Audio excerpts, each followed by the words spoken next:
know I'm gonna chemist. You know she got plenty food for me to eat. Mommy, will you make it a cake? There is just something about me frosting a cake that just calms my nerves, my anxiety, my stress. It is so soothing and it's so calming. So this is just simply a video of me frosting this cake. Frosting it, decorated it. It was a pretty simple decoration. It wasn't too flashy, wasn't too crazy. I made 3 layers because I wanted it to sit pretty high. I learned this little using the ice cream scooper trick from a guy I follow on Instagram and TikTok called The Sweet Impact. He uses a scooper to try to, maintain how much frosting he puts between layers. And I'm like, dang, that's a good idea. And also, I've seen some people use the leveler to make sure their cakes are leveled on all sides.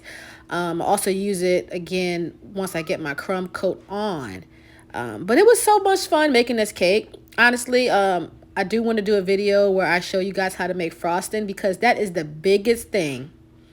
The biggest thing in decorating a cake effectively is having the right kind of frosting. For this one, I used buttercream frosting. I made it myself. I had red dye. I dyed it red. I used vanilla extract, and I have my secret ingredient that I might or might not tell y'all in the future for my buttercream icing. I also know how to make whipped icing that's pretty stable. But yeah, the thickness and the consistency of your buttercream icing will make smoothing out a cake so much easier. And this particular icing I made was really smooth. It was so easy to put on there. It wasn't too thick, wasn't too creamy. It was just perfect. I loved it, and I'm definitely going to keep on trying to do it the way I did it this time.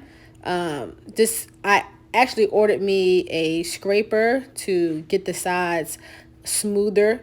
And no, it looks smooth, but to me, I'm a perfectionist, so I want it to be better and better. Each time I do a cake, I want to get better and better and better. Okay?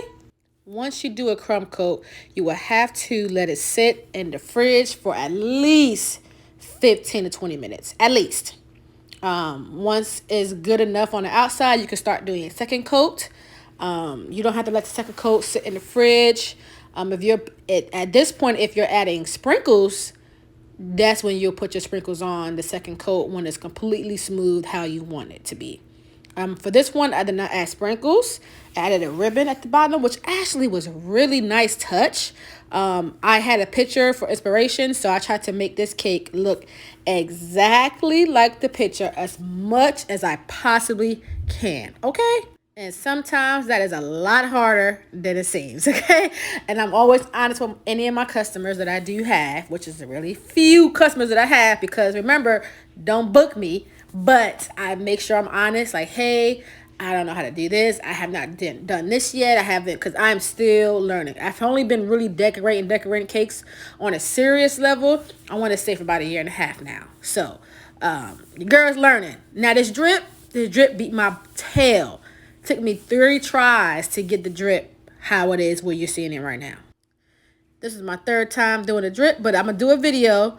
I'm going to actually measure out my drip and do it the right way so you guys can know, because I usually eyeball it, but for some reason this day it was not working in my favor, and I do not know why. But I finally got it how I wanted it to, and I just laid the whole thing on. This cake was an exact, at least tried to be an exact replica of the picture that I was sent. So that's why the decorations aren't too crazy. I painted it gold once the chocolate was hardened. So I put it back in the fridge.